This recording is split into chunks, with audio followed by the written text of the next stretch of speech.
Bonjour à tous, aujourd'hui nous allons parler d'autorégulation en calisthenics. Qu'est-ce que l'autorégulation? Tout simplement, c'est ajuster son entraînement à ses besoins.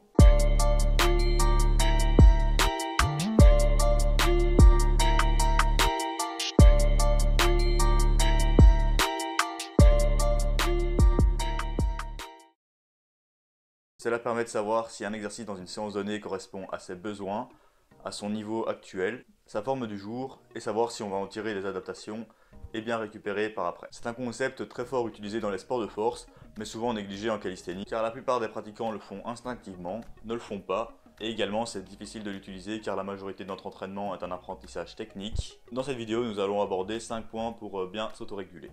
Le premier point, je le trouve le plus important, c'est la forme d'exécution. Les exercices que l'on va exécuter vont devoir respecter certains critères. Il n'y a pas que amener son corps d'un point A à un point B, soulever un poids d'un point A à un point B, qui vont nous intéresser pour devenir plus fort. On ne fait pas du crossfit. En général, une amplitude maximale nous fera progresser davantage qu'une amplitude restreinte. Ensuite, dans la calisthénie, on va analyser certains détails sur certaines parties du corps. Tout d'abord, savoir si la tête passe bien la barre ou non. La position de l'omoplate, donc est-ce qu'on est en rétraction, en épaule de requin, en rétraction, en position neutre.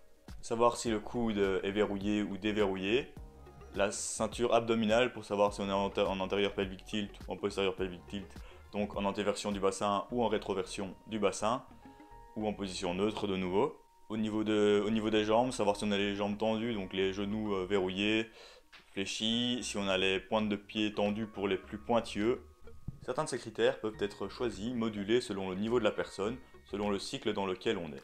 Par exemple, un débutant qui veut passer sa première traction, on ne va pas lui dire « tes jambes sont pas tendues et tes omoplates sont pas rétractées ».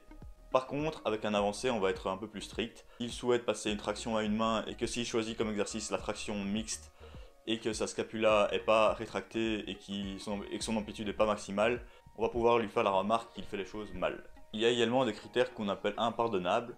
Donc si vous entraînez plutôt en street lifting avec des charges lourdes et que vous faites du squat par exemple, si vous faites du squat avec le dos rond, vous risquez directement de faire une blessure immédiate. Au poids du corps, il y a un petit peu moins de critères comme cela. Peut-être que si vous faites un handstand sur des barres hautes alors que vous ne maîtrisez pas un handstand, ça risque d'être compliqué. Ça nous laisse une liberté dans certains exercices. Par exemple, si vous faites des tuck planches push-ups et que votre bassin commence à descendre un peu vers le bas, mais que vous arrivez quand même à faire l'amplitude de mouvement, vous pouvez quand même vous permettre de faire 2-3 répétitions en plus, sans forcément avoir une technique parfaite. On va également parler de technique comme deuxième point. Ça rejoint un petit peu la forme, mais je le considère important car on va parler d'apprentissage moteur. Quand on va explorer, on va essayer de faire des mouvements que l'on n'a jamais réalisés, et il y a des moments où il y a une place pour la tentative. Bien sûr, la forme d'exécution risque d'être peu correcte, les répétitions vont être difficiles et le temps de maintien sera peut-être très court. Les tentatives ne doivent pas être placées n'importe quand. Il ne faut pas en faire toute l'année, il faut prendre le temps de construire des choses. Il faut les faire au bon moment, donc pas en fin d'entraînement, en général il faut les faire en étant frais. Pas dans le mauvais cycle, donc en cycle d'hypertrophie on va pas aller tenter sa planche qu'on a plus fait depuis quelques temps. En cycle de skill on va pas tenter son RM en dips par exemple. Donc pour apprendre un skill, il faut le faire le plus frais possible, le plus souvent possible, avec la meilleure technique d'exécution possible. Il faut donc bien répartir son volume et son intensité. On en arrive au point suivant, le SIR, RIR, donc seconde en réserve ou répétition en réserve. Ils sont plus connus sous le nom de RPE, donc Rate of Percentage for Exhaustion, donc la perception de l'effort qu'on est en train de réaliser. L'avantage du SIR et du RIR, c'est que c'est plus facile d'application. C'est plus facile de dire combien de répétitions on a en réserve sur un mouvement ou de secondes qu'on a en réserve sur un mouvement. Pour convertir les secondes en réserve en répétition, il suffit de dire qu'une répétition est égale à 2 secondes de statique, ce qu'on retrouve dans la table de prix-le-pain et dans certains bouquins de calisthénie. Ces outils nous permettent d'évaluer la proximité à l'échec, d'éviter d'y arriver et donc de faire un travail de qualité. Par exemple, si dans votre séance vous voulez faire 3 séries de tuck planche et que sur la première série vous faites 0 secondes de réserve, que votre forme se dégrade déjà vers la fin, votre prochaine série sera d'office plus courte ou alors votre forme va être encore pire que la première série. Et la dernière, je ne vous laisse pas imaginer ce que ça donnera. Tandis que si vous avez fait votre première série avec 4 secondes en réserve, vous auriez probablement pu faire les suivantes avec autant de qualité et autant de secondes en réserve, et ainsi générer un meilleur apprentissage. Donc, plus de gains. Petite parenthèse, si vous vous entraînez 1 ou 2 fois semaine, vous pouvez aller plus souvent à l'échec que si vous vous entraînez tous les jours. Donc plus vous entraînez, au plus il faudra être prudent avec ces secondes des répétitions en réserve avec une autorégulation plus importante. Un autre point est la vitesse d'exécution. Donc on peut s'apercevoir de la difficulté d'un mouvement en observant la vitesse à laquelle on le réalise. Donc un mouvement bien dynamique, bien explosif, est d'office plus facile qu'un mouvement où on grind un peu, où c'est très difficile, ça bouge très lentement. C'est donc un bon indicateur d'aisance d'exercice. Inversement, si vous voulez réaliser un exercice excentrique, donc je prends l'exemple des one-arm chin-up excentriques qui sont très souvent utilisés en calisthénie, si vous voyez que votre mouvement bouge trop rapidement, le travail est donc trop intense. Même chose sur toute l'amplitude, donc s'il y a une partie d'un mouvement où l'amplitude commence à être plus accélérée sur la phase négative, c'est que c'est peut-être trop difficile.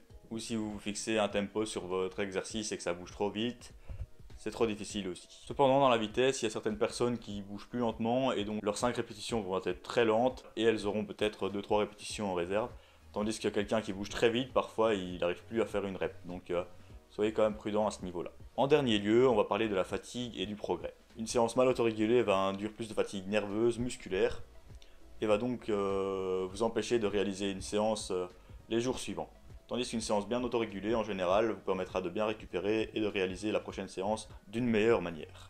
Cependant, il se peut qu'une séance soit bien autorégulée, mais que vous ayez généré trop de volume et trop de fatigue. Prenez aussi en compte l'autorégulation hebdomadaire, voire plus. Un très bon moyen de voir aussi si vous vous autorégulez bien est tout simplement de calculer votre progression. Donc si vous progressez de semaine en semaine, en général, il n'y a pas trop de questions à se poser, c'est que vous faites les choses bien. Peut-être que vous pouvez les faire mieux en vous autorégulant plus.